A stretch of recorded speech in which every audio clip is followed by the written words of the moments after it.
we started arguing, akaanza kunipush, kwambia manze kama unataka kunipush basi ni push. Now he started choking me on the wall. Nanitupanisha. The neighbors can hear I'm screaming for help. But because it's the son of the owner of the apartment, nobody atathubutu kuingililia. So mimi niko nafukuzwa. Na wewe ndo unalipa hivi? Na ndio mimi nalipa. When I'm there, I'm the one paying like food, drinks. Na si ati nambaya yeye na baya pia na mabeshte. When you find yourself in a relationship with a narcissistic person, this is someone who drains you financially, who abuses you emotionally and physically. What do you do? Now, this is a story of a beauty queen who has flown all the way from the US to come and share that story with us. Karibu sana, Masha. You look lovely today. Thank you, you too. How has it been and how's everything going on? Pretty good. Besides the sad part of it, I can say I've stand tall and I'm still healing and moving on. You know, you can never heal from a narcissistic abuse. It scars you forever. And you lose trust with everyone else. That's true. That has affected a lot of friendship yangu. Even loving the next person, you can never love the same way. Yeah. It's not about trust or anything. It's just that part of you. You're already unajua umeshavunja moyo, so you don't want that to happen again. So you love in a careful way, but which is not fair for the other person. Sure. Because they might be loving you so hard, and they see, you know, they're not getting the same as what they're getting or what they're giving. So. All right. Yeah. How would you describe yourself? Let's begin there. My friends will tell you I joke a lot. I can even be talking about the sad part of something and I'm still smiling about it. I'm a mother of a 7-year-old girl. I'm a student. I'm currently pursuing my PhD in educational leadership. Impressive. And then I'm an adjunct professor. Wow. Yeah. Awesome. You were born in Kenya. I was born in Kenya, raised in Kenya, South Saseni. We grew up in a Christian Catholic family. My parents were involved in everything we're doing, you know, could grow up on how a family is supposed to be, how a relationship is supposed to be. There was challenges. Like I said, I have a brother who has autism and schizophrenic. So it was always about him. So maybe I would say I'm the firstborn because I'm always the one who, you know, I'm there. I will show you strong no matter what I'm going through. You're not going to see it. So nimezoea hivyo nikiwa mdogo. Both my brothers are, you know, tender in a good way. And I was the hardcore. So that's how I grew up. But I love it because I guess in some sense it has made me strong in other things. Niyo tu moja sikuwa strong. But you see, you can't predict how love is going to make you behave. So yeah. So where did you meet this person? We jump right into it. When I graduated from high school. Yeah. By the way, we were talking when I was still in high school. So this is in America. I knew the sister. Tulikuwa tunaenda dunda pamoja. Friday, tukimaliza shule, tunaenda Washington DC, kulikuwa na club big hapo. So most of us used to go there. So that's where I met the sister. And then the sister would always talk to the brother when we are out. He would call to check in, hey, uko poa, and all that stuff. So that's how we started talking.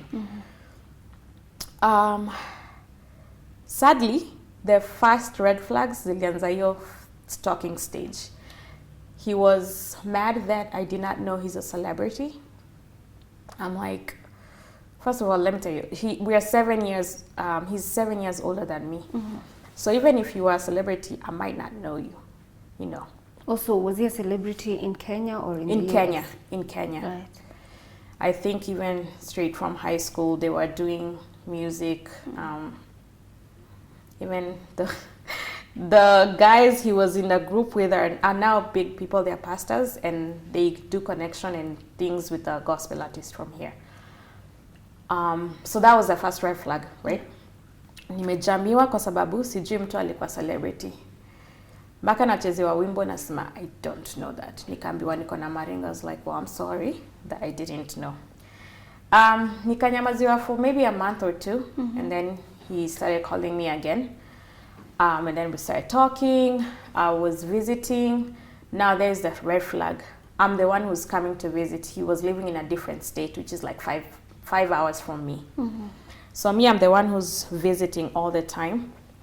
When we go there, we're either staying at the friend's house, and each time is different. It's not the same friend, but they're close friends, I guess, but it's not the same place we're staying. So I asked, I was like, hey, why are we like, you know, every time Nikki come, see, then you come, because me, I can introduce my parents and we'll probably stay at my house because we have like extra rooms and all that. And then he ignored that. He ignored what I suggested. Akasema, you let me lead, I'm the man, blah, blah, blah. I was like, okay, but I don't understand why I'm sleeping at friends' houses every time. Hata naweza kuja for 1 week. Now, between that 7 days, nalala kwa different friend. When I'm there, I'm the one paying, like, food, drinks. Yani hao wase wanakaa tu kwa hao, ati ni music wana make. Oh. So you buy food and buy drinks. Na si ati nambaya ye, nabaya pia na mabeshte. But so, you know, I'm young. So mi naona na hang out na ma-celeb wenye niliambiwa. Sijui ma-celeb. So tukaenda hivyo first year, tukadate, second year, and now he still doesn't have a job. So now I have a better job because I was like, you know what, sasa juu namsendianga dosa zingine, let me see if I can find a better job inalipwa that I can even actually take off like 2 weeks or, you know, things like that. So even nikapata the living job as a CNA. So you stay with, sometimes it's for companionship. Sometimes the seniors they have Alzheimer's, so they need someone there. They can do all their ADLs, like they can clean themselves and anything, but they just need someone in the house. Yeah. So that's the job I got. Mpaka nikafanya juu chini nikaipata Ikwe, closer to him, an hour from him. So I got it from another state, Connecticut. Na penye anaishi ni an hour, which is, I guess it's good, because even that hour sometimes he would come visit me when, you know, sometimes the family of the person I was with, they would come hang out and they'll be like, oh, you take a day off, go do shopping, whatever you want to do, and then you come back jioni. So sometimes when they would come visit, we would meet up and do that. So this continued. I was like, I feel like I don't have a life because the money I'm working for, nakutumia. What am I doing with the money myself? Sikuwa naendanga, na si ati siwezi afford, but sikuwa naenda shopping, sikuwa najibaiya manguo. Nakatuna ma scrubs kila siku. I felt like a mother instead of a girlfriend. Nikisema sikuwa naenda kubuy nguo, it's not because I can't afford it. It's just I'm like, ido ya nguo, acha nimtumie. Kwa sababu bubu yako home. Now this, when I'm working kwa hii live-in, he decided, without even consulting me, not that he needs my permission or anything, aka decide kumove in na beshte, wakatafuta apartment, sami ni kwenda lipa half, huyo mwingine wa beshte yake alipe half. Ya akaitukwa hiyo house for free. Nilipe stima, nilipe cable. Yeye ndo nakwambia sasa anakuwa line by then nilikoliwa nikiwa job, nikamwambia ni aje tumepata apartment, so tumepata. Akaniambia ni mimi na yeye. Nikamuuliza, unaniget hapa, I don't even live with you, mbona una get apartment? Akasema nini best yangu now so and so will be staying there with me, so tutakuwa tuna share bills. Nikamwambia okay. My mind did not click, tumepata apartment ni mimi ndatakuwa nalipa. I didn't even think ile partia hauna job by the way, mbona umeget apartment? Nile siku nilikam kumvisit, akaniambia nini rent iko due, nige do. Na by then naombangwa na fujo bila damu. Now that I think about how do ilikuwa tunanitisha kama mini bank na sile hata kuniuliza job iko aje, by the way niko na shida, no, nisendie nini hii na hii na hii, nisendie hii na hii na hii, mpaka ndo tukafika ile part na mwachanga card because I was so tired. Uko kuna nipigianga tu kwa job, mniambia nikusendie do. So I opened another account. Ndo akwena hiyo card, the other card. Now the reason I'm saying another account, he had an account ilifungwa cause there is no money coming in. So whatever bank account he opened at, I don't even know which one that is, that they close it down when there is no transaction going. So now he was using my account for everything, whatever he's getting. So you keep topping it up every time it depletes? Say I share my paycheck. Every other week paychecks, because we get paid bi-weekly. So every paycheck ikiingia, ni kama by there alikuwa nangoja, because he will call me that day, like, oh, do imeingia? I'm like, yeah. Manzeni ki login kwa nini na ni weekend, so we get the payment on Friday. By Sunday, boss, sasa siko naona ni kitu mbaya, because I'm like, niko na chali ananipenda, all that. Now the deeper red flags started coming in. And this time you still hadn't moved in with him? I have never moved in with him. Hata hiyo apartment nalipia kwa lease, hata jina yangu haiko. Hata zile siku naenda kukaa hapo for like a week or 2 weeks, even the landlord had to ask, kwani kuna mtu mwingine ame-move in? Because I'm there for too long, and then when I'm sending the money, if I'm sending it to the landlord, it's my name. So now he's like, why is there a third person in the house? In America, if you're living together, someone has to be in the lease. So he was like, this girl can stay here. So mimi niko nafukuzwa. Na wewe ndo unalipa hivi? Na ndio mimi nalipa. Tukifight, tukiargue, naambiwa manzi tuishia home. Uishie home. Kumbukeni mimi nikikuja kuvisit nimejaza fridge, groceries. Tunaenda out jioni dinner. It's on you. It's on me. Na mabeshte wanaletwa pia. Sijaulizwa kama niko na enough ya ku treat mabeshte. So now red flags started 3rd year.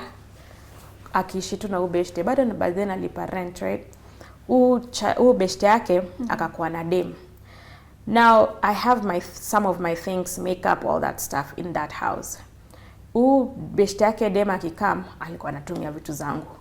Now me when I come visit, especially zile za random one day na kuja tu kama kosa nimeambiwa naweza chukua off, na kama kwa hao napata vitu zangu zimesongeshwa. Makeup zangu you know when someone is going through your things or using your things.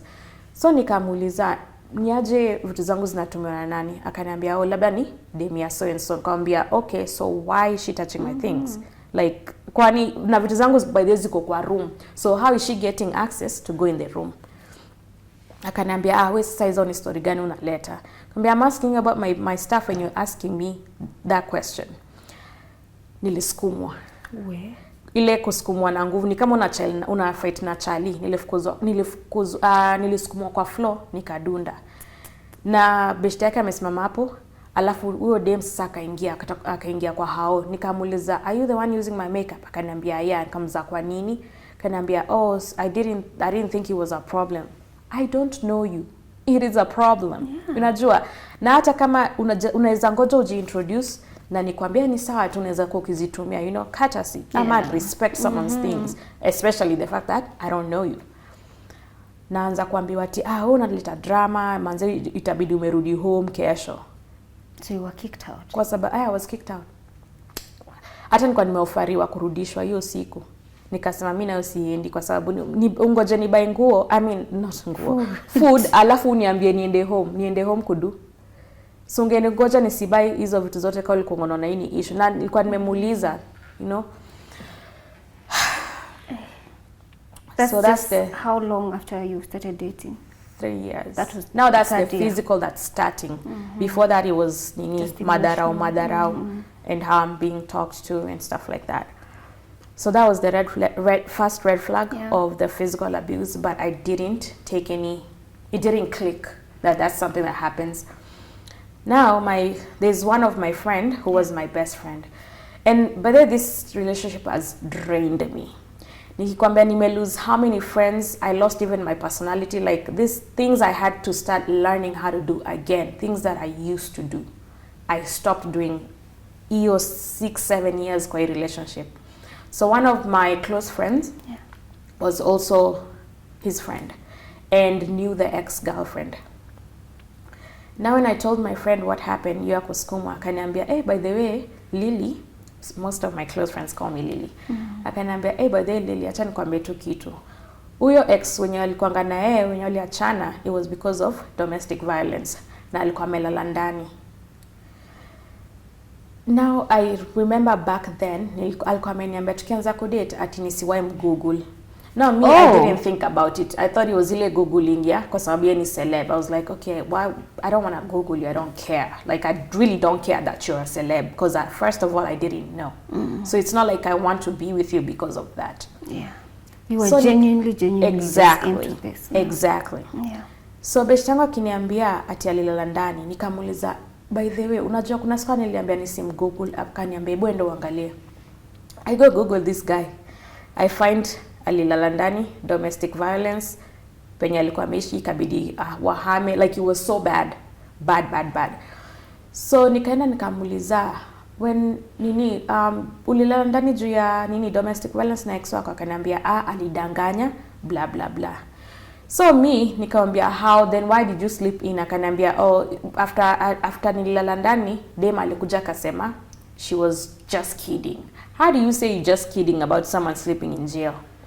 So me, I brushed it off because remember, umsi ako na temper. And are those things you saw early in the relationship? Yes. Tuki-argue, naambiwa break up. Alafu nakoliwa the next day, sali anataka doa, kumwambia manze jana nilikuwa nimejam pole. So I need money. And you would send this money? And I would send. Wow.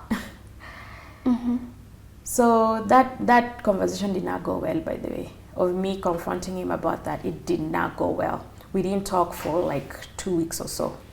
Because he was like, oh, nilikwambia usende kwenye Google, and you went ahead and Googled. I was like, I didn't Google you. My friend told me, your friend told me. Yeah. Akaniambia, so utabelieve watu? Wenye wako kwa relationship ama ni mimi utanibelieve? Kambia, that's fine. I'm just asking what I was told. Pia hiyo nilifukuzwa. So now this time, because I took it was a long break. Because at that time I was thinking I can't keep doing the living and then giving my whole paycheck. Like, it didn't make sense to me. Why am I living in someone's house to work for the money that I'm sending to someone, and we're not spending it together? Yeah. Not even just me. We're not even spending it together. Because alena mtumia dona akona kadi yangu, yana spend, misi spend. Food ina provideiwa kwa hao. There's nothing really I need in the house. So what kept you grounded in this relationship, even after all those red flags you saw? Love. I don't want to say loving someone is bad, but if it's not the same love, then it's not worth it. But now, because I've already invested, but the 3 year nimesha invest, that's actually when I was the 3rd year is when I knew I don't want to be with this person. I don't want to be a wife to this person. This is not the kind of husband I would want in my life. But I couldn't move on. It's like I was waiting for someone to come save me. Someone to actually, shake me and be please wake up, because this is not what you want. And I did have friends who were telling me that. But guess what? Wakiniambia hivyo, naacha kuwaongelesha. You cut them off. Is it the one who's secluding you from your friends? Or you... I think it's embarrassment. Right. Embarrassment that I'm paying for someone, their apartment. Like I'm there, financial support. For me, I couldn't move on kwa sababu, number one, it's an investment to me. I see it as an investment. It's not even love anymore, because I don't think I loved him anymore. After ile first push, I didn't see it anything. And then he was always defending that girl, because it didn't stop there. She will still use my thing. Baka ilifika ile time nilikuwa naenda na vitu zangu tu. I can't leave them there. Now I think that's why I did a mistake. Because now I'm living with my things. Naleta dema hapo. Oh. See, you can't see there's a girl in the house. There's no sign that I'm in a relationship. Yeah. I've left with my things. Napigiwa story, nikimuuliza ananiambia, hizo ni vitu za club. That's a lie. They were drunk, blah blah blah. And I'm like, okay, they were drunk, but you were not. He wasn't drinking. He's not a drinker, but kuvuta na atavuta. tank yote kama kuna ya tank. And then that's when he actually says the truth and tells you how bad he is and he's sorry and all that stuff. Which sometimes was good, but then sometimes I was like, wow, hapa ndo nimefika. That mtu ananiambia hivyo na bado nabaki. So now ilianza story na sister yake pia. The sister never liked me. Mind you, we were friends before, but when we started dating, the sister ended up not liking me, so we stopped talking. So now, the sister will only also call me when we're going out. Now the sister doesn't know how to keep a job. Na pia yeye doesn't. I don't know if it's a family thing, maybe I shouldn't say that, but the sister, both of them were struggling with the same thing. So Salemi na kamdo kila mtu anakuja twende bash. So zile siku kama kadi imebaki ndo wanaenda bash na koliwa after 2 days 3 days. Salem sasa amekuwa hangi imeisha. Kama nataka kitu kingine. So my life went like that. Yeah. Actually, I don't want to say he took my youth, but I spent my youth taking care of someone that I knew I don't want to be with for the rest of my life, you know. Were you hoping he would change at some point? Not really. The first year, yeah, but once we got to the third year, no. I was feeling sorry for him to wonder who's gonna pay for all this if I leave. If you asked me if I was in a relationship, I would just look at just like, not really. And not because even if that doesn't mean I'm looking for one, because I needed to heal. I still wanted to heal. I didn't know what being a relationship is. Unajua msi hajainipeleka date. Never in my life. In your 7 years of relationship? Never. Unless unataka count date yako kwenda na mabeshto yake kukula na mimi nalipa bill, then yes. But hajainilipia bill. Hata kupelekwa tu kuchukua ice cream McD, sijaipelekwa. Sijai buy your flowers, sijai buy your nothing. Hata by the way, please use my card kuni buy your flowers. At least appreciate. I joy happen. So fast forward to us saying we go to Kenya. Now this is something that he wanted to do so bad. Kwenda Kenya kukuja kufanya music and all that. Now the problem here comes with your time anasema twende Kenya ni time yenye nataka kurudi shule. So I'm like, how am I gonna pay for all the trip and then also pay for my classes? Akanambia, we first twende Kenya, italeta. If this guy, by the way, he needs to get a job as salesman. Because na kuongea atakwambia vitu na uta believe. So he convinced. He can convince you. I think that's also, maybe that's another reason I was staying. I don't know. I really don't know. Until today, I can't tell you how I stayed for all those years. So I ended up paying for the trip. We come to Kenya. We were supposed to stay at the dad's house. The dad has an apartment buildings in Umoja. We were supposed to stay there. That didn't happen until like the second week ikiisha. Ndo anakuja ananiambia, budangu amekubali tukae kwa hao, lakini we have to buy the bed, blah blah blah, you know, the basic things so that we can able to sit there. I was like, that's fine, because I know if I don't buy that, then tutalala kwa floor. Ama tutalala kwa mabeshte kila siku, different place. So we go and buy the beds, and then we come to stay to that house. Aki, that was a mistake. The minute we got there, umse alikuwa anaenda kila siku, anakunywa, anarudi home, amelewa. Ile kulewa mpaka huwezi fungua mlango. Ni uochea na mleta kutoka chini mpaka juu, ama akiateka ndo anamfungulia mlango. Na hizi zote sikuambiwa nikuje bash. Ndio kwenda kwa na mabeshte, no. Dust ya kwanza yenye nilionyeshwa ni ile tulifika airport niliachwa. Ya pili, we went to Sarit Center to meet up with one of his friends. Now me, I'm not, you know, I left when I was young. So even the friends that I had, we've grown apart because, you know, umekuja kama, now you're like, I was like, what, 4, 5? So there's no really connection there. There's only like 1, 2 of them. But because tumekuja nae, I wanted to see his side of, or life side, whatever, how we grew up. So we meet with some of his friends from Koma. They meet us at Sarit Center. Sikujua my friends ni madem. Sasa tu madem waliingia hivi penye tulikuwa tumeweka kwa lounge ya kona. Madem waliingia hivi, aliamka akatoka wakaenda kwa table lingine. Wakakuacha hapo. Nikabaki hapo na madrinks zangu au wakaenda kwa hiyo table nyingine. So mimi nikimwangalia na shindwa what's happening. So nikam text, I bought that kanini for, you know, the thing for Wi-Fi. So we bought, so we were both using that so we can have Wi-Fi. Nikam text, nikamza, why did you move from the table? Kambia, oh, I want to say hi first to them and then we come. So I was like, okay, it doesn't make sense, but then again, I don't want to argue about that. So I let it go. So me, I'm just drinking, I ordered food, and then now finally they come. But then when they come, the girls are gone. So now he's coming back to the table by himself.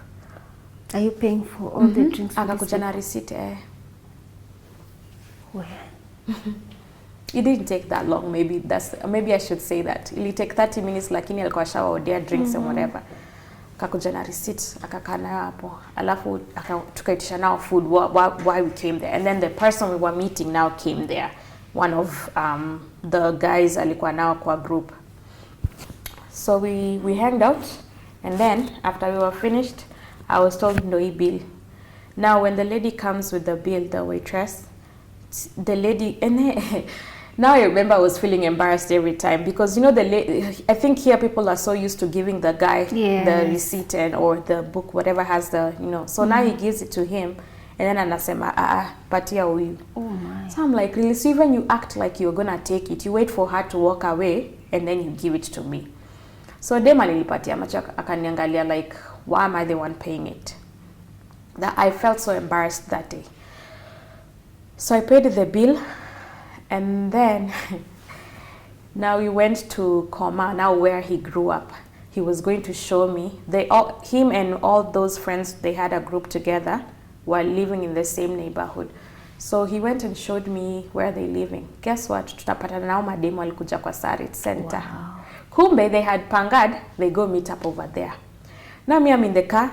The driver, who's the friend, they grew up together, and him wanatoka nje to go say hi.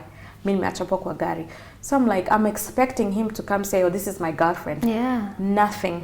Kumbe ni watu walikuwa nakatiana kitambo. They are rekindling whatever they had. And you're right there. And I'm right there. Hata siangaliwi, sifanyiwi nini, nothing.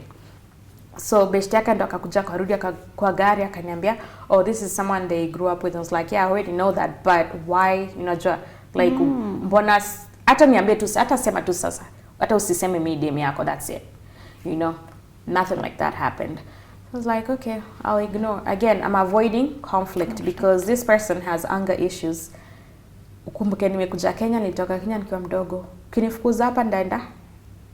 So you literally have nowhere else to go. I mean, I have my cousins and everything, but ni kwanza kuwatafuta na mbie mnikami hapa, that's another embarrassment.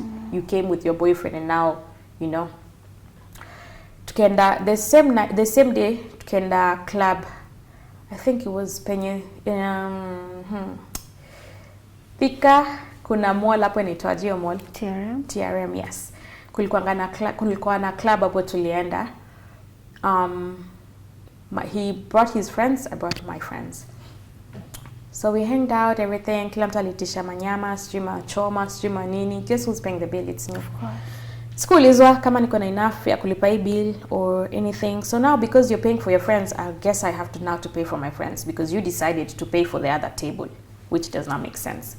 So nikalipa bill yote. Msee, hiyo siku alikunywa. Now the reason he doesn't drink is because he can't handle the liquor. So he is just, at least that he knows about himself. Hiyo siku akakunywa. Ile das nilionyeshwa ingine. Nilianza kufightiwa hapo nje ya club. I can't even tell you what the fight was about because I couldn't understand what's going on. Yeah. Anataka kuniacha hapo aende bashingine. Namuuliza tumekaa pamoja unataka kuniacha hapo, so at least nirudishe home if you don't want me to go party with you. Yeah. That's fine. But no, it's like, oh, hawezi kuja Kenya kunionyesha ati wewe ndo kusema. I'm like, I haven't actually even said anything. But because you keep telling, you know, you keep making me pay for the bills. Maybe mi ndo kusema, because you're even doing it in front of your friends. You look, you know, it doesn't make sense. So my friend talked to him, and then he finally calmed down, alipewa maji, whatever. So we ended up going home. Now that week, for the next month, I was sick. We couldn't figure out. We went hospital to hospital. They couldn't figure out. Manze hospital zako ni funny. Mnachukua nini? The blood test na pia mkojo and everything to pima the urine and it, but they couldn't see that I was pregnant. Oh. So I was already pregnant. At that point. At that point. Hey, yosiku Mungu. I actually remember the date. Like, I wish I could remember. I could forget that. So I think it took, we went to a family doctor. Yani niliangalia tu hivi akaniambia, you're pregnant. Nikamwambia, no, I'm not. Ananiambia, yes, you are, but tunaweza pima ukitaka. So me, I'm already mad because this person, I don't want to be with this person. Na ndio hivyo ananiambia niko pregnant.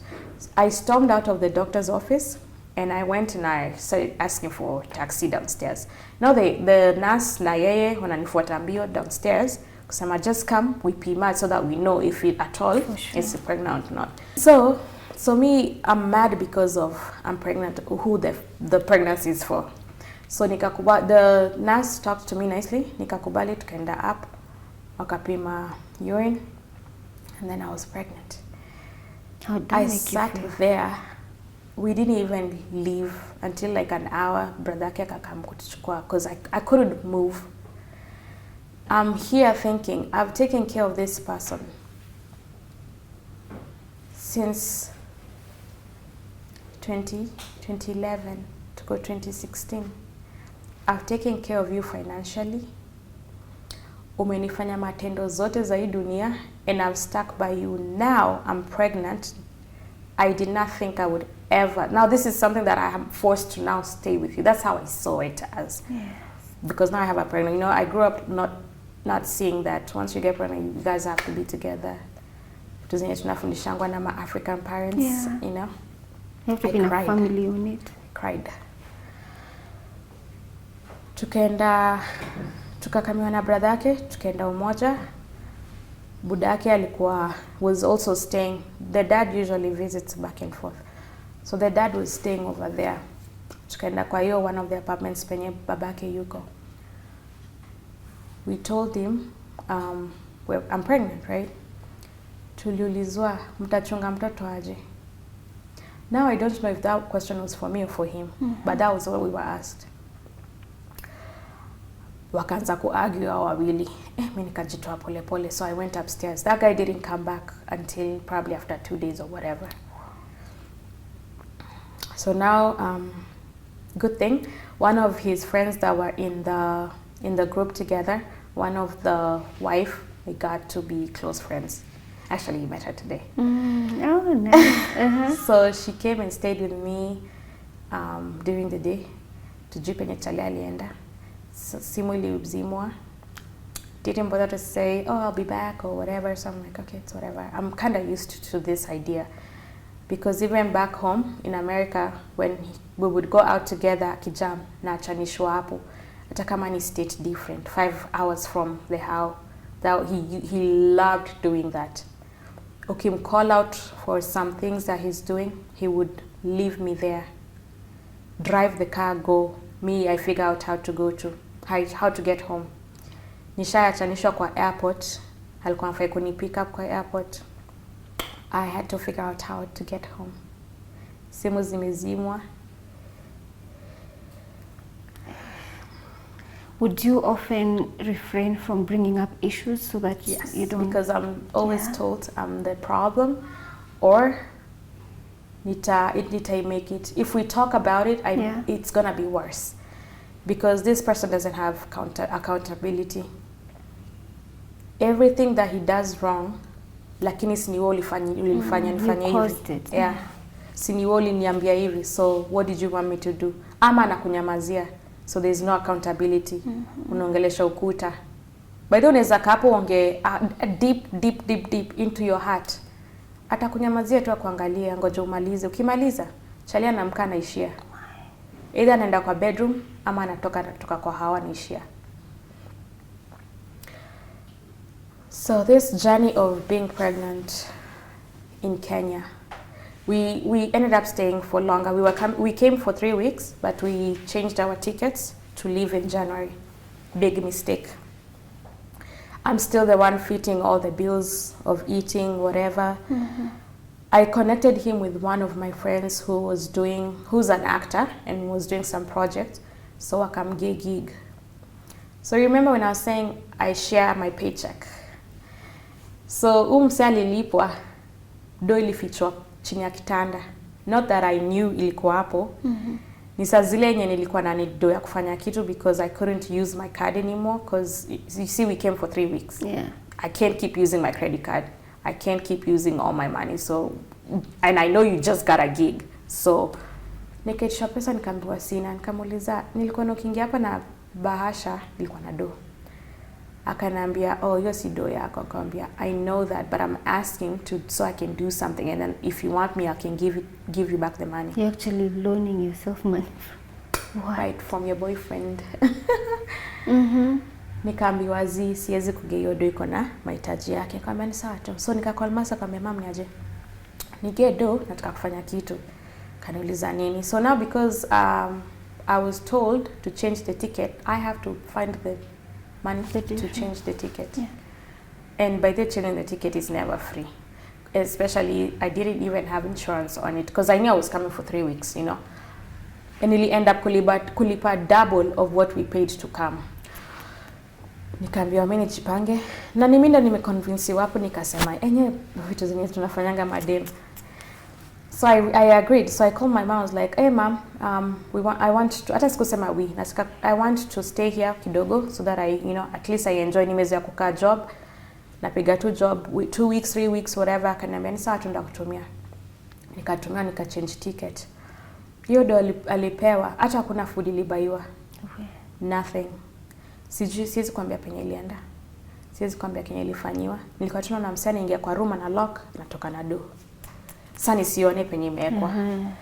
So nikamconfront kamuuliza, "Niaje unanificha do? Unaficha do ya? Ama that nitaiba ni hepe kitu zenye wewe ufanya."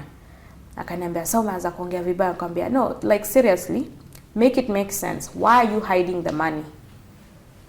And I got you the gig. I know you got paid. I don't care for the money. You can do whatever you want to do with it. But it's very demeaning when you're with someone in a relationship with and you feel like you have to hide money. What does that say?" Sa hiyo ndo siku yenye niliwasha moto. By this time I was I think 3 months in pregnant. Was it 3 months? Maybe no, it was not 3 months. I think it was 6 months. 6 weeks, I'm sorry. 6 weeks. Hiyo siku argument ilianza kwa bedroom. So before nimulizie do, I was actually cooking, right? Nimewasha gas. I was cooking some fries because nakumbuka mafuta. Nyumba iliwaka moto. Ya ukweli like moto for real because we were in the bedroom arguing. So when I'm cooking, I'm thinking, I'm like, let me ask this guy because sasa nimebuy food na nimetoka nimeomba masangu do. Ticket ni asi wawili. Why you didn't have to do your part, like, you know? So I think this time already niko pregnant and maturity naingia maybe, I guess. I don't know. This time I have the courage to question some things. Nikina nikam question, mbona unaficha do? So ananiambia hizo dosi zangu and all that. So nikamwambia na I need to do something. I actually need to go to the hosi kufanya hizo prenatal checkup and all that stuff. And because ana shughuli hata aniulizi story ya pregnancy, aniulizi story ya anything. Nilipelekwa tulienda out na brother yake, tulikuwa tunaenda wedding ya familia yao. Cravings zimenipata kwa wedding. Naanza kusema nataka hii naambiwa wewe pia utangoja tufike kwa nyumba. Brother yake anamwambia si tuende tu tumchukulie Kenya anataka. Anasema mimi siendi kutembea huko kumchukulia Kenya anataka. Mtangoja wedding ishe tuende. So back to the house. Napika nikaenda nikamuuliza, nikaanza kuambiwa venye dosi yangu nitafute Kenya nataka pengine.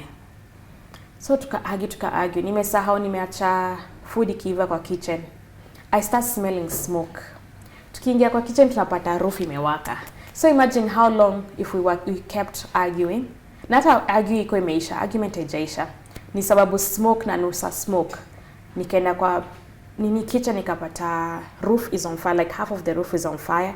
Your pot, the oil is just like this, it's like flaming hot up. So nikamwambia kama uzime moto, hasonge na dhani ni jokes.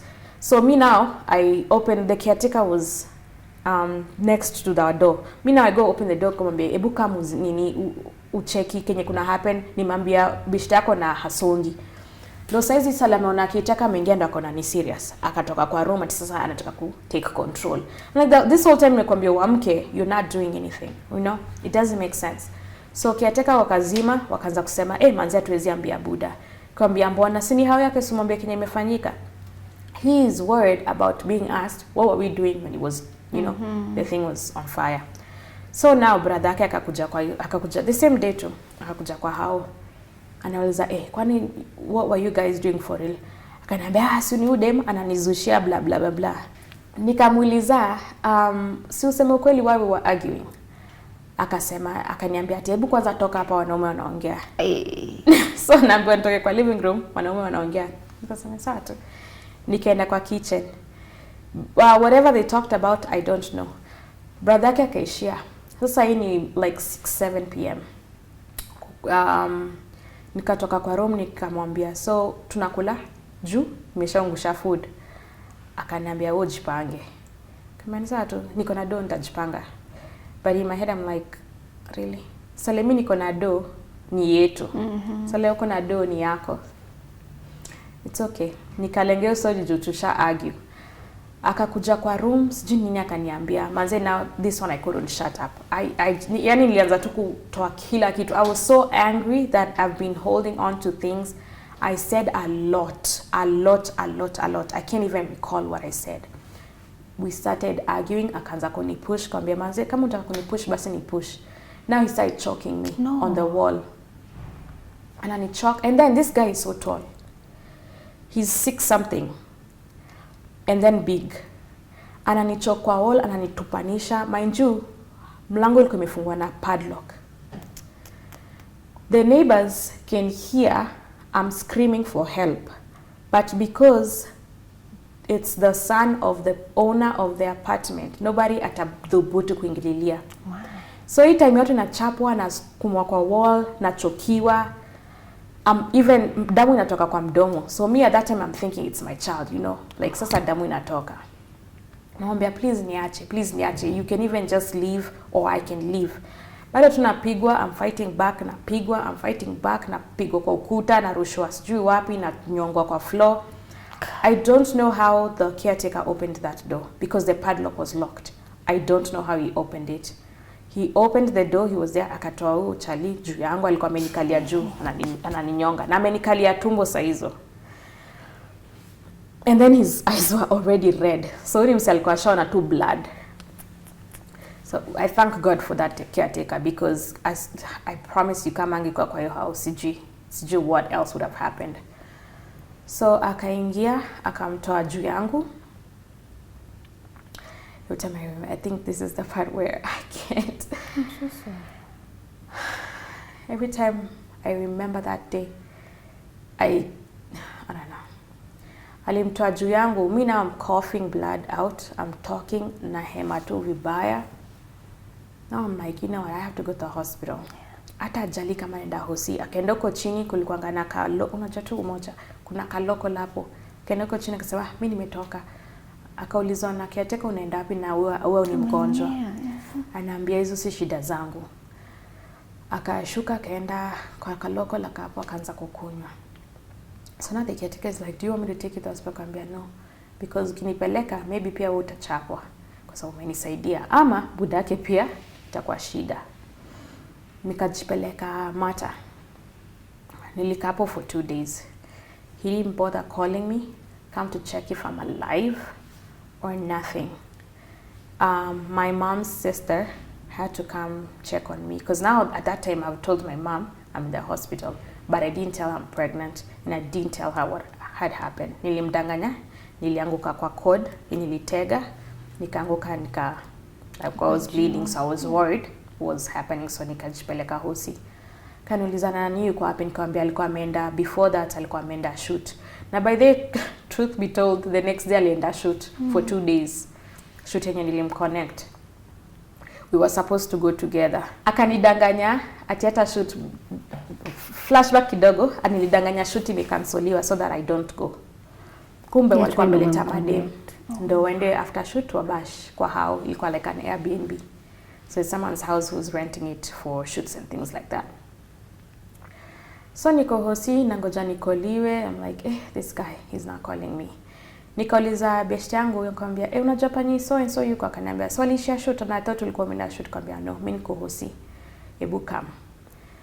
So akakam, nikamwambia what the problem is. Akaniambia, na hii time yote mko hapo, mbona utuambii? That's not something to share. For someone I've met today, sasa nikai hapa nianze kukuambia what I'm going through. Why would I do that? It's embarrassing. Nikamwambia, I couldn't share that. Yeah. My auntie got there. And this is something that I hate about Kenyan hospital, sharing people's results and all that. In our home, you can't share without consent. So now, when my auntie got there, akauliza, what's wrong? Why is she still here? Blah, blah, blah. Akasema, now she's hydrated and she came with, I was black and blue, by the way. Kwa neck, hapa, like mimi ni ule ukinichuna, utaiona. So now they are black and blue, purple, whatever color you want to call it. You can see fingers on my face and all that. Akasema, huyu msichana alikuja hapa, akona marks kwa body, alikuwa anasema natoka damu, but hatujaona damu, tumefanya x-ray and all that, but she's pregnant. Now my auntie looks at me and is like, you're pregnant? Kamwambia, yeah, but don't tell my mom, let me be the one to tell her. Yeah. Because now I don't want her thinking that I was staying in Kenya because of this. And then I don't want to be questioned. Like, really, I don't want to. So nikamwambia, don't say. Nikachekiwa out, nikaenda kukaa kwa best yangu. Now because I didn't have the key for that house, I wasn't ready to go back there. So the intent was for me to go back and get my everything, my clothes, back in a bed. Napeleka wapi bed, sinarudi home. Were you scared of him at that point? I was scared the day my friend took me to get my things. Baka nikamwambia, manze weenda tu, nitachukua vitu zangu nikuje na taxi back kwako. Now ule mse tu the guilty, hata yuko guilty. Nampata hapo chini, amechill, wanafanya veve. Bila shughuli penye nimetoka hizo siku zote sijatafutwa, nothing. Nikapita tu hapo nikaenda upstairs kufungua mlango nichukue vitu zangu. Akanifuata nyuma. So now that's where I was with scared. Your friend now? No, my friend, see, remember I told my friend to leave. Now I regretted that. Because now my heart was beating fast. Nikimwona nyuma yangu nikasema sasa second floor ndo budake, alafu sikuwa nimekaa huko, I think ilikuwa 5th floor. Nikama sijui niingie second floor, niingie penye budake yuko ndo tusikwesi wawili kwa hao. But then in my head, budake anajua stories zingine mob za umtoi. Hajaim hold accountability. So ni mimi najiingiza huko kama nani. Because sijui kama atamuuliza hiyo story ama nini atasema. By now obviously alikuwa anajua kwa sababu someone it's your house. You were even in that building. So I'm sure you heard it, but you don't confront, you don't talk about it. Come to find out even the brother does that. So I don't know if it's something they grew up with to, chapa madem. I don't know. But that was the elephant in the room in that family. Never talk about anything that umechapa dem, umefanya sijui nini, nothing. No accountability. So when I'm on the second floor, I'm like, wow, this guy is behind me. I'm not even talking to me. I came to get my clothes.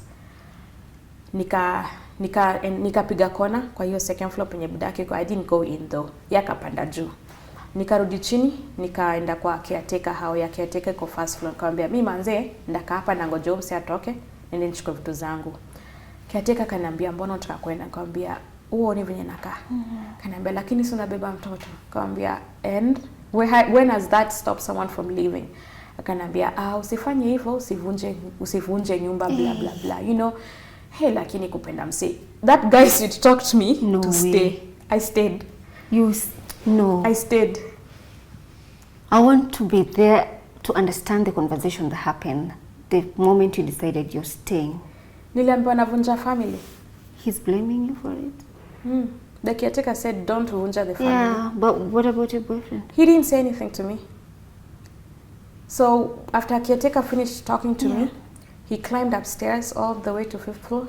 Whatever they talked about, the guy came down and akaniambia twende kwa nyumba.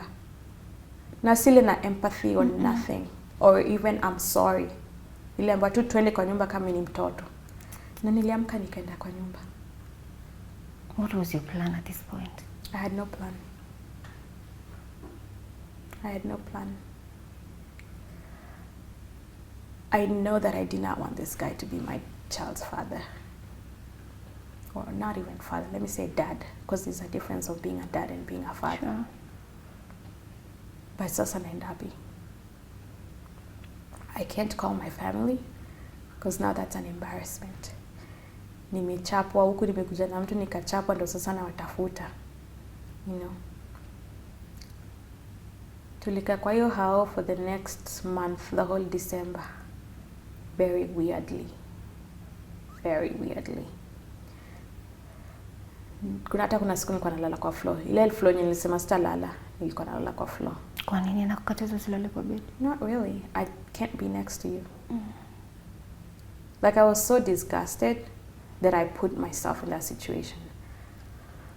I don't know how I ended up having a child with you, is what I was asking myself. Hizo siku nalala kwa floor.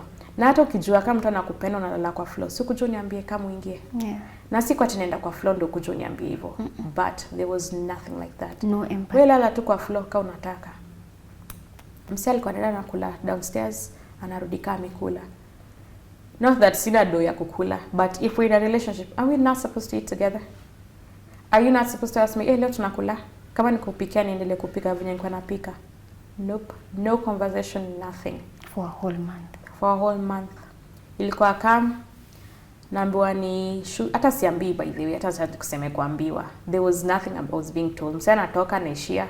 The only way I knew is because the friend that now is my close friend was telling me penye wameenda. And then they will come stay with me. My cousin will come stay with me in the house. Tuna chill. Whatever. If it's going out, we go kutembea and then I come back. Bado msaja rudi kwa nyumba. Kuna siku zingine nenda again 2 days and so without communication, nothing. But now I think the thing was keeping me there, is I was like, baka hiyo date nakumbukanga leo. January 16th narudi home. So I was you're living your life waiting for this day. That's a very sad way to live, by the way. That's sad. Like, you could look at me, you wouldn't know what's wrong, but you know I look very, very weird. Like I said, my personality, I'm that person, like, tutacheka, nitachongoana, kama ni kuchongoana tunachongoana. Like, I'm a very, very bubbly person. My personality by this time, since 2011 to 2016, I couldn't tell you what I love to do. Couldn't tell you. I felt like all I needed to do was to go to work so that this guy can have money, or so that these bills that are not my bills get paid. My mom did not know any of that. Zaningi tu do zangu zilikuwa tunaenda kubash, na ni mimi na bash nayo, ama mimi najibaia vitu. I like spending on myself, by the way. So she thought that's what I was doing. And then even for school, I never paid for my school. So good thing I got scholarship, right? Yeah. But now she thought that's how I was paying for school, so that's where my money is going, but no. January 16th, I was so happy. Tukaishia, tulikuwa tumeget flight yetu ilikuwa inafika Boston. I remember this person lives in Boston. I live in Philly. That's 4 or 5 hours from there. So nikasema nikifika, tutaenda tugoteane parents, tuone masake, blah, blah, blah. And then now we go to our home, tell my parents, and then we start life. We look for an apartment, all that stuff. Sikucha nimepangiwa. Tulifika home kwao, nikaanza kuulizwa na uchali ati, so una get jobs kugani? Oh. Tumefika hii wiki naulizwa tuna get jobs kugani. Mind you, sijaienda prenatal yoyote Kenya. Zoma check up. Narudi kama saizi niko what? I was pregnant October, November, December, January, 4 months. Sijaangaliwa any checkup, nothing. Ndio hivyo naulizwa narudi job when. Nikamwambia pia huko na jokes. Siwezi enda kufanya living kama niko pregnant. Akaniambia sasa tutadu. This is the throwing back the responsibility. Sasa tutadu. Guess what happened? I went to work the next week. You look living. I know. I went back to my normal job. I was very good employee that when I called it, it's like, okay, so I need job, blah blah blah. Kaniambia yeah, come. Nenda kufanya living, 4 months pregnant. Sasa me, I know why I'm going there, so that I get them, because huyo kuna vyenye atanifikisha kwetu. Cha mimi niende nichape job, ni get do, nijifikishe kwetu. Nikapiga job, hata parents wake hata hawezi sema yes. Sasa itabidi mmetoka muende mwambie hao wengine hivi ndo kunaenda ndo figure out what we're doing. Nothing. Like sijui kama ni nyinyi mharibu mtoto ama ni mtoto ameharibu na dunia, I don't know. But all of them, no accountability whatsoever. Something wrong happens, mtaka kwa hiyo couch mwangaliani kama nothing happened. Hata ile story ya kuulizwa, sasa mmepata mtoto, what's your plan? Nothing. Na mimi sikuji kuishi kwa nyumba ya mamako, nijipate. I can't do that. So, nilichapa job for like a month, so narudi home kama niko 5 months. Yeah. Hiyo siku yenye tunarudi ndo sasa tunakuja na uchali, namwambia ndo tunaenda sasa kwa my parents house. I was living with my parents at that time still. So tukamwambia, mom, nataka kuambia we want to share something with you. Nikamwambia niko pregnant. Masangu, ushaona ule mama mkali. My mom anaweza kupatia macho. You want the ground to swallow you. I think that's probably why I still can't tell her what I was going through, because I don't know how she'll take it. If, you know, kata ni jamia, definitely kama mimi, I don't know what her reaction would be. Nilipatiwa macho ni kama nilikuwa nimetupa maisha yangu yote. Nikaulizwa, mlikuwa mmepanga? Akasema, no, why would I do that? Kaniambia, what's your plan now? Kaniambia, well, tuna get apartment. No, tuanze maisha. Akauliza Charlie, what is your plan? Akasema, yes, tuna get apartment. Now the shock comes. Anasema, but I'm going back to Kenya. So kumbe ulikuwa umenileta uniache home alafu uishie urudi njaro zako. So nikamuuliza, what do you mean you're going back to Kenya? Kanaambia, I'm going back to Kenya next week with my dad. So hata ticket ilikuwa ishabaiwa. Na sikuambiwa anything. Mimi nilikuwa najua na tunarudi home, tunakaa. We're not going back to Boston or whatever. Nikasema ni sawa. Now that's where reality checked in for me. I will be a single mother. I will not beg you to be in this. I will not even ask you, please do your part as the father, the dad, whichever role you want to pick. I will not beg you. Kambia ni sawa, unaweza enda. So he left me there. I stayed at my mom's for like a month while looking for an apartment. I found an apartment that was like 10 minutes from my mom. I still couldn't go away. Guess who msee akiwa Kenya, napigiwa simu. Sasa this time he actually can call me. But you know why? Because I'm not there and he needs money. Please don't tell me you sent him money. I sent it all in once. Okay. Only once. Kwanza hii time nimeshika laini. Okay. You know, I sent it all in once because let me tell you something. Napata apartment, there is down payment. Yeah. There is the first and the second. Then I have to buy a car or even rent a car or whichever. Whatever I'm doing. Yeah. I have to buy baby's clothes. I have to furnish the house.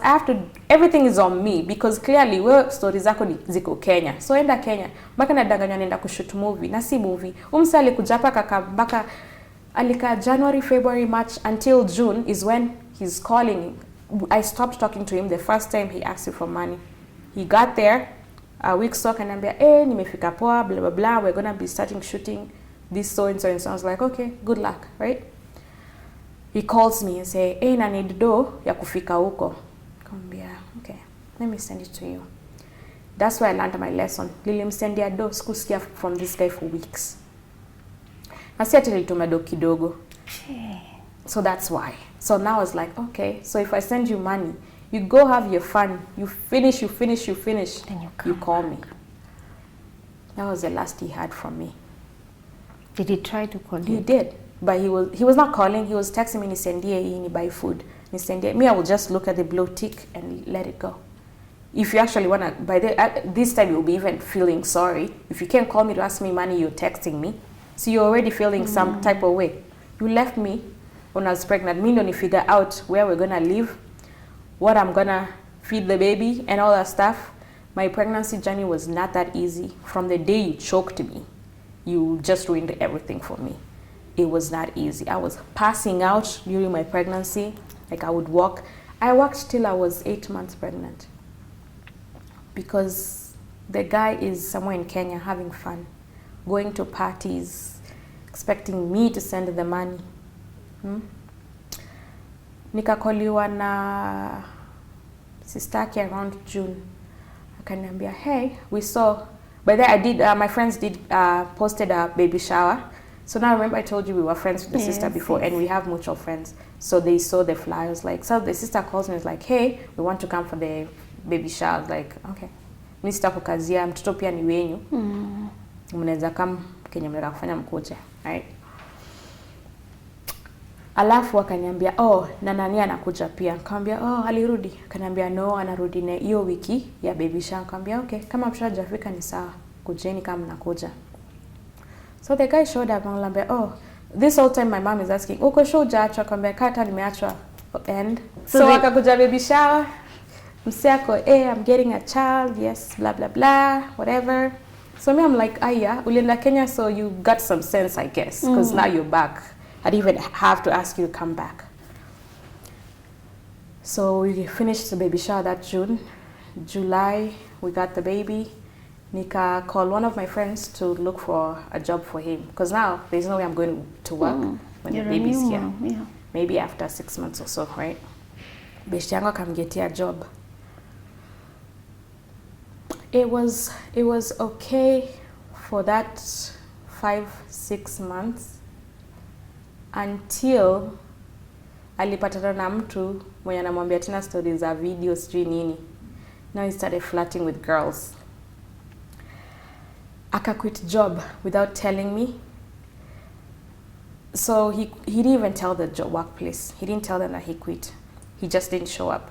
Now, because I'm the one who introduced him to the workplace, they're calling me, they're asking me, so-and-so didn't show up today. Where is he? I was like, I don't know. He said he was coming to work. Miss Jum alikuwa anaenda wapi asubuhi. Alikuwa anatoka by the way. When they called me, they was like, he hasn't been here for a week. I was like, I don't know what to tell you, because I knew he was coming to work. So now I call this guy, I'm like, hey, job yako imenicall, wanasema you haven't gone to work. Kaniambia, mimi niliquit. Kaniambia, when did you quit? Kaniambia leo. Nikamwambia, they're saying you haven't been there for a week. Kaniambia, mimi nimechoka kuamka mapema kwenda job. Oh my goodness. Hiyo ndo reason umequit? Kaniambia, yeah, I'm tired of waking up. So now we're going back to me taking care of you now again. I didn't question that, because I don't want to argue. Now I have a child in the house. Yeah. So staki ufala mobs, no. This guy was chilling in the house. No, I had to find a job ASAP. I found one. So nilikuwa nenda job, anani drop job, ana drop mtoi daycare, alafu anarudi home. Sasa unapaka tunapeleka mtoi daycare. Na wako home the whole day.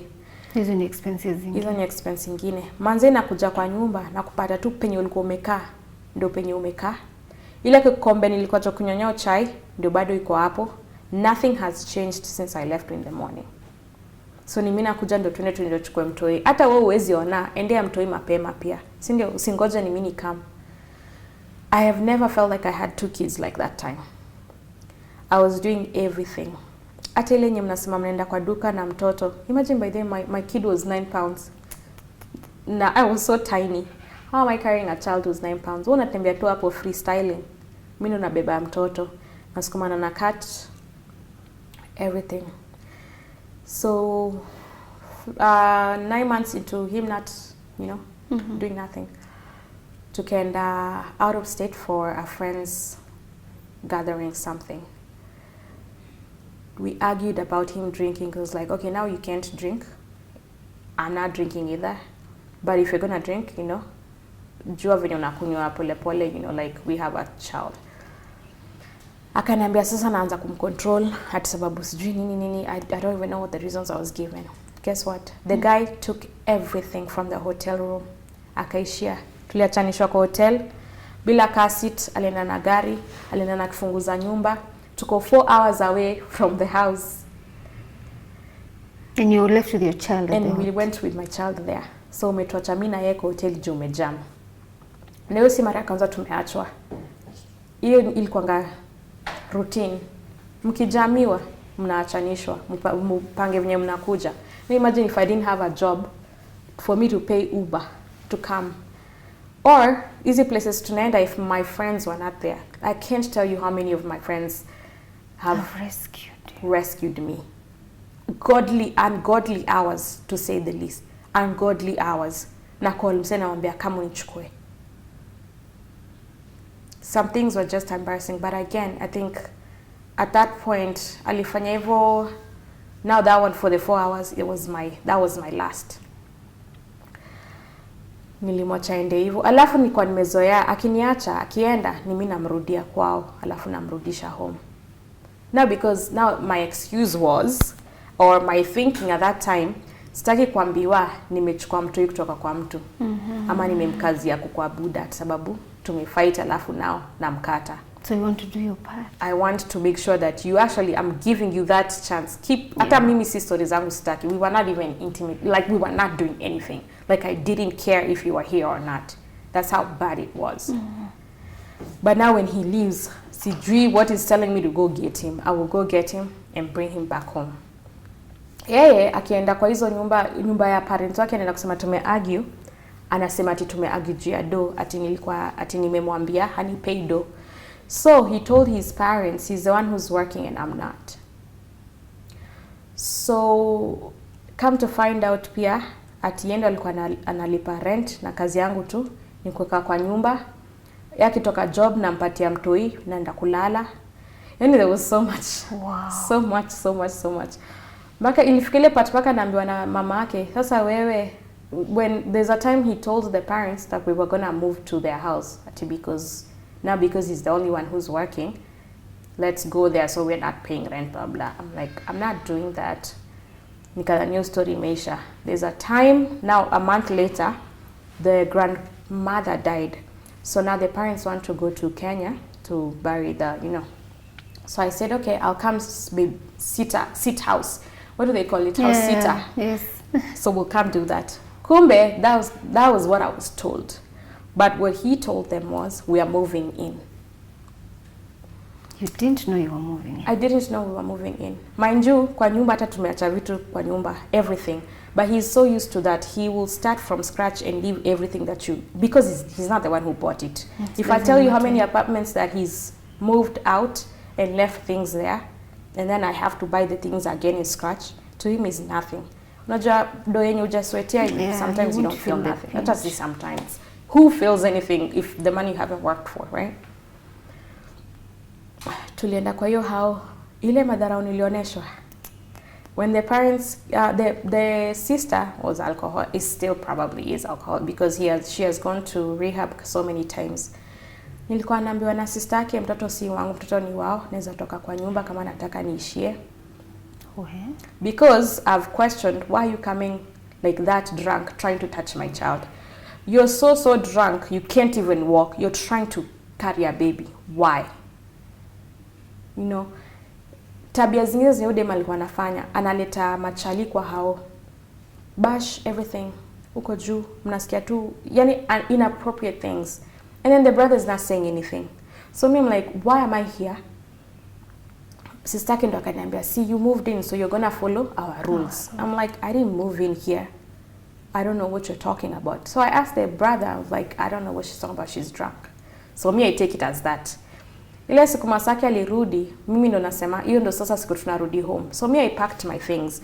Yani this guy would let me do things, knowing that that's not what's happening. Yeah. So I packed my things, like I packed everything. Mpaka zake nikakunja, nini za mtoi, nimepack mpaka kwa gari, nimeka kila kitu. Wakafika, tukakunywa chai, whatever. So now me I'm saying, hey manze, it's a 5-hour drive, we need to go. Mamake anauliza tunaenda wapi? Nikamwambia we're going home.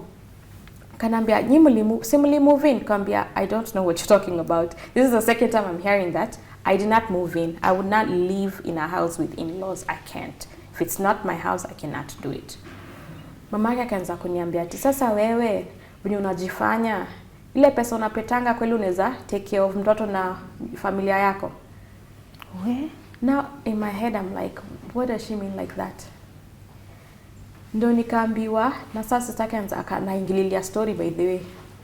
Ati si nani ndo analipanga rent. Wewe kazi yako tu nikaa kwa nyumba. Nikamwambia oh okay, I didn't know that's what I do. Mind you, it's the other way around, but I'm not going to tell you that. So I'll let you think what you want to think. So I pick my daughter, I go outside the door, nikaingia kwa gari.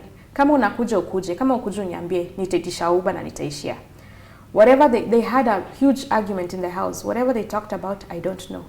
The guy comes back in the house and is like, in the car, acting like he didn't plan all this.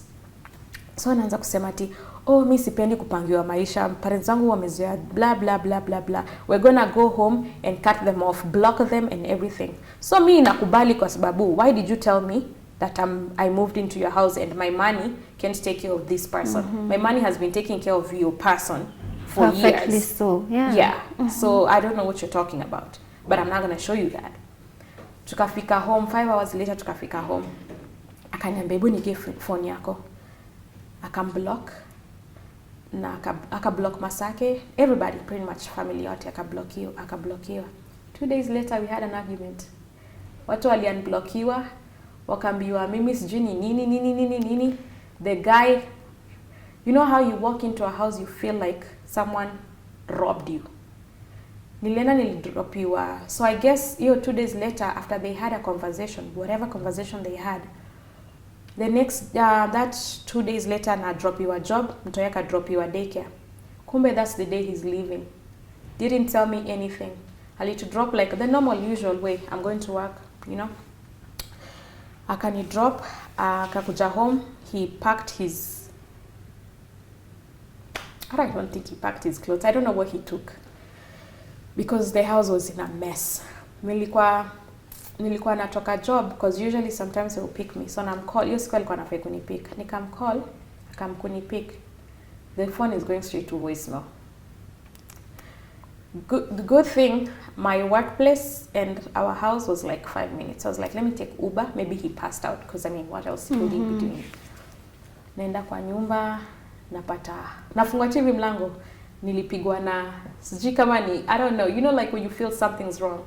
My heart skipped. I go to the bedroom, I found everything scattered everywhere. Things on the floor. Sijui ni alikuwa anatafuta because I don't even think there's any clothes he took. So me, I call his phone, it goes straight to voicemail. I call his mom's phone, it goes straight to voicemail. Si nilianza kulia. Nikijua nimetokwa tena. I call my mom, I'm like, Mom, this had happened and mtoi bado ako daycare. He is left with the car. I can't find the keys. I don't even know where the car is. The parents have blocked me. The sister blocked. Him blocked. So now I call my mom like, guy, I think hii story imeisha. I need someone to come help me go get the child because I don't have a car. And sometimes our Ubers, you can't pick up a child without a car seat. So they're not gonna even help me. They're not allowed. Nikasema, let me try with my work phone. Nikacall na work phone, mamake akapik. Mwende ile ingine ilikuwa nimeblockiwa. So ingine akapik, nikasema, hey, ni Lily. Ilikatwa na nikablockiwa. Nikamcall pia yeye na hiyo ingine alikuwa ameblock. So I was like, it's fine.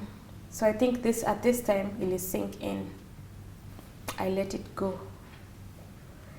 Now me looking for my car, realized he left with the naitwangaje ile car registration. Mind you, car registration alikuwa ameka jina yake ni ya si yangu na ni mimi niliibuy. So I can't even sell this car. So it was a big car. I don't like big cars. So I'm like, I need to sell this car so I can find something that's suitable for me. But I can't sell it because he has the car keys. He has the car registration, all that. Everything for that car is under his name. So I called the place that I thought they can take it without it. Wakaniambia, we can't because we don't know for real if the car is yours. Guess where I went? To Boston with the baby. Paid Uber close to $400 kwenda kuchukua car registration because sasa imeblokiwa. And the money that now I'm doing everything myself. The money that I want from that car can get me a good car. There's no way I'm going to start working and I need a car ASAP because I have a job. Now I was going to work with Uber because I don't know where this guy kept even the extra key, I can't find it. Tukaenda Boston, that was like in November-ish hivi. Kuna kwanga na break kwa shule. That time bado na teach shule. We take a Uber to Boston and get a hotel. I call now one of his close friends. Akaniambia, hey, I need to know where so and so is. Akaniambia, ako home. Why are you asking? Akaniambia, because I'm here and I need to get something from him, and he blocked me. Akaniambia, sawa, let me find out where he is. You see, everybody else is trying to help this guy to still be with the child. Yeah. You see. Akaniambia, sawa, let me find out where he is. Kuna mtu nikamwambia, you feel safe that wataka kuje kwa hoteli kama kuna mtu nikamwambia, you just tell me where he is, I'll go there. I don't want him to know where I am. Akamcall, akamuuliza penye yuko, akamwambia ni mimi namtafuta. Akamwambia simwambie, akamwambia kuna mtu yeye, akamwambia okay sawa, mwambie mimi nakuja. So akanicall akaniambia ati amesema yeye atakuja. Nikamuuliza siku gani because I'm not going to sit here knowing him. I'm not going to sit here and wait for you for the day you decide to come. So it said that he unblocked me and tells me if he's coming or he gives me the stuff that I came for. So rafiki yake akacall sister yake akanicall akaniambia ati brother yake yuko home, ako out of state. Now this is a lie because the friend told me where he is. Yeah, so now they don't want me to come there, which is fine, but give me my things. So, and I know the house, it's just that I don't want drama, I don't want to go there. Beshte akakuja the next day, hata akakuja hiyo siku. Si tumekaa tuko hotel tunamoja. So now I had to pay again for that day because you can't stay there without checking out. And I can't go without what I came there for. Akakama akasema, umekuja kufanya? Niambia, vitu zenye ulienda nazo, why did you take that? If kama tumeishana, you know it's not yours, you know. Akaniambia, kama tu ni hiyo I can give you.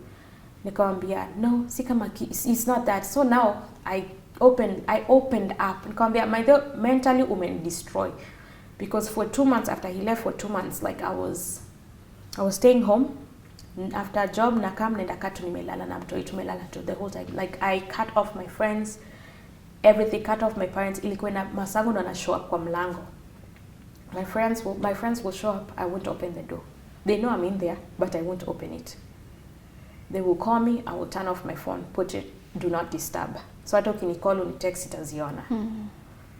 I even changed my phone just so I don't see anybody asking me what's wrong because I can't even tell you what's wrong. I'm not gonna be able to tell you. I'm not ready to tell you that.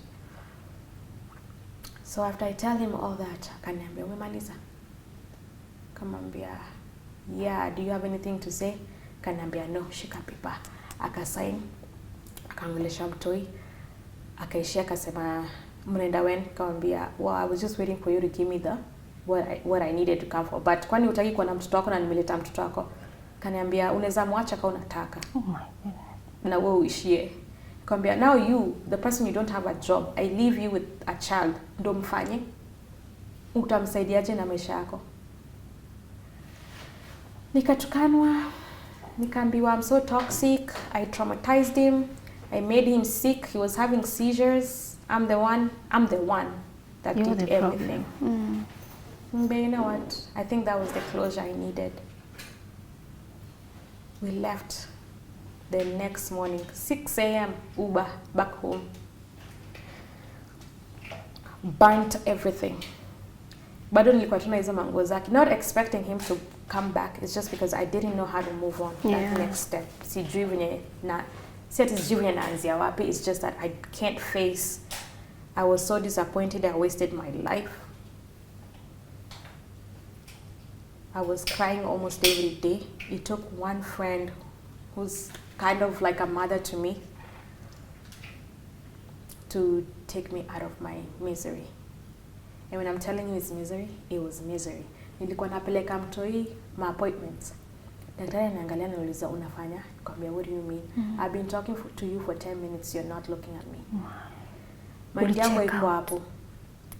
To the point where daktari wa mtoi ananipatia recommendation ya psychologist niende therapy.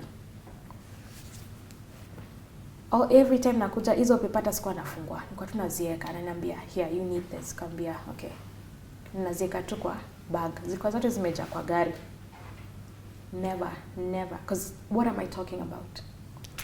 I haven't accepted what I did. I say I did because I accepted it for 7 years. It's hard. So come to, now I have to go to court. Or we did go to court. Again, he said I'm the one who traumatized him. Nilikataa. Mtoto amuongeleshe. Boss, sija change number. Address ni ile. You know where we live. Kama ulikuwa unataka mtoto by this ungenipeleka court. Sikwambia usikol mtoto, siko kufukuza. Where is the accountability? Kaanza kusema, oh, all we did was arguing. Now this he's saying at the court because I needed some paperwork for me to be have full custody for my child because you're not there. Yeah.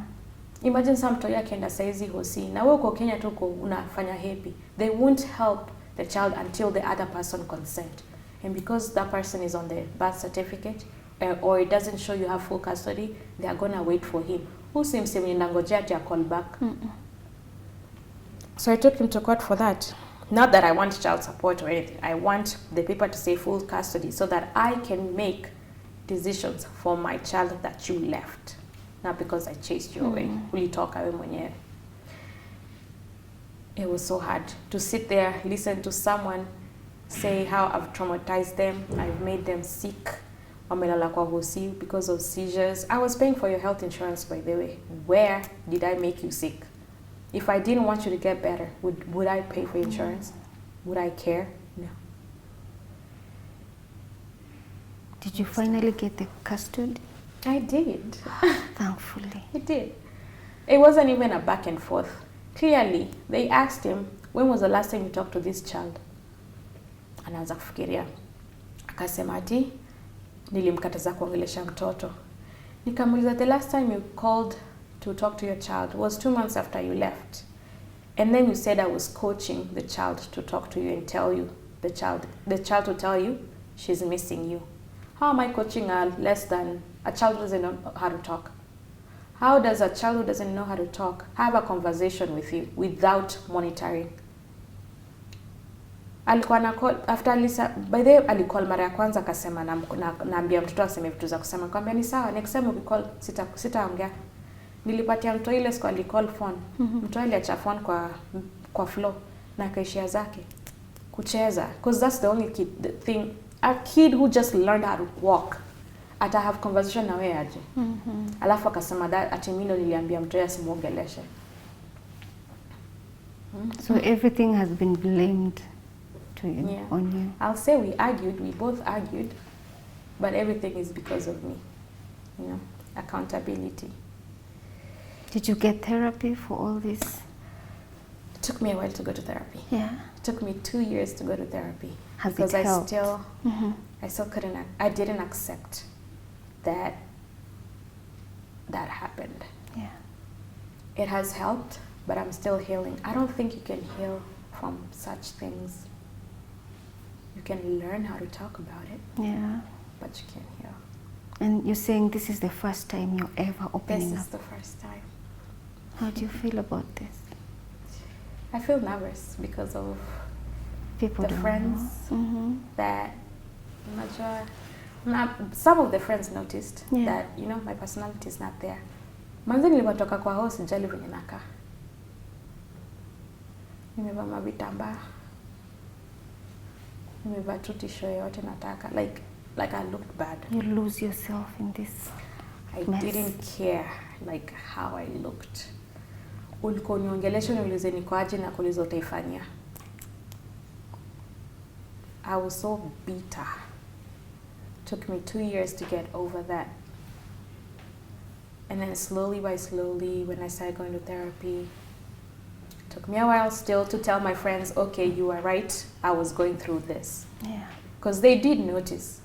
Like I said, ukinichuna hivi utaona. So those baggy things that I was wearing is to hide all that. Nasi ati mara kwanza aninichapa. I just stopped counting. Si mara kwanza nilifukuzwa kwa hao. Si mara kwanza niliachwa kwa some state ati tumeenda vacation naachwa huko. Because I didn't give money to go buy weed. Ni mtoto tutabaya food ama ni weed utabai.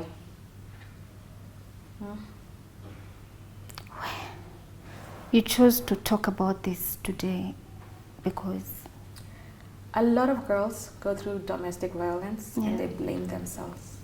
I blamed myself. You did blame yourself. Yeah. It took me a while to realize it's not my fault. So I want girls, especially, like I said, I was young. I was 19. Nilianza tu hiyo nikiwa 19. There's those red flags that we ignore. You will never change a guy, by the way. Never, ever, ever. If a man wants to be with you or loves you, they will change for themselves. Yeah. Because how they want their relationship to be with, they expect you to give the same. Kama mimi si future wife yako, ni nini una change? At some point I usually ask myself, manze umse kweli nilipenda? You don't know that for sure. I actually and you don't. Never will. And I don't want even to know. I don't want to know. But that's a question I asked myself for that 2 years. Why did I? Why? Why? Yeah. It's ridiculous. Sometimes I said, like I said, now I'm laughing about it. I was not laughing. Actually, last year I was not laughing. I talked about it, by the way, in my pageant, and I cried backstage. I cried so hard. Tell me about the pageant. What was it about? The crown. So that was Miss Kenya, USA pageant. That was 2023. We were about probably 8 girls. So everyone, I was not crowned, but Charlene girl was our winner. But I'm the ambassador for PA. So Miss Kenya, USA, Pennsylvania. Yeah. With that title, I get to help other girls. Nice. Domestic violence. I'm also a therapist, by the way. Wow. I get to, sometimes I think until you go through something, you'll never know. So unaendanga therapy unaambiwa talk about it. You can't just kama unaambiwa action when talk about it. It does not happen like that. I used to go to therapy and I sit there and I look at that woman talk and I'm like, umemaliza. Kenya mimi niko naambiwa kwa relationship, umemaliza is what I used to say. I couldn't talk. Not because, actually you don't know the reason why I couldn't talk. I wasn't ready. Domestic violence, you can't force someone to be ready to talk about it. They have to heal inside to be able to talk about it outside. Yeah. Again, I was depressed. I had PTSD, anxiety. Like I would hide myself. Many limbs napenda kukua na watu. I hated it. It was all about me na mtoi. Nikitoka job nakimbia nachukua mtoi kwa daycare. Tunaingia hao. Staki stories zenye mko na bash on the weekend. Hiyo ni poa tu mwende. I was miserable. But with the platform for Miss Kenya USA, I love that I've been able to talk about it. Yeah. And I think that's, last year is when I started talking about it. Actually, I was like, oh my God, I think I've started healing. Because I was given that platform to put it out there, that this actually happens. It's not your fault though. It isn't. Right? Maybe when you talk about it, you can heal, but we can't force you to start talking about it. We shouldn't feel embarrassed that our parents are going to say this and that. That's one of my reasons I ever shared this with my parents, because I didn't know what their reactions would be. I've not shared it with most of my close friends because I don't know what reactions would be. My friend who came here, she's the only one who knows everything that happened. Yeah. Wow. So you're in Kenya to run some projects. Tell me about that as we wrap up. I actually came to do some of my content project. And then I'm here to do a charity with Tumaini Brothers. It's a church that I go to in America. We're doing a medical camp. We're visiting the orphanage and the prisons so that we can be able to talk to the, less fortunate people, share some good news and help out where we can. And then I'm here to, my daughter always wants to do modeling. Ooh, So nice. she's here to do some of that stuff. Hence why she wanted to come here. She thought she was gonna be on it too. But yeah, so we are here to. We've been here by the way for since a month now. Yeah. We're gonna be here for another month. Okay. So we're just here to take care of us, pretty much. Very important. Thank you for opening up. Yeah. I'm sure there's someone out here who has probably related with some aspects of your story and would like to reach out to you. Do you have an email, something that can reach you through? I do have an email. So my email is lovelilymarsha@gmail.com. Or you can go to my social media, Facebook, Instagram, and TikTok, zote ni Marsha Lily. Okay.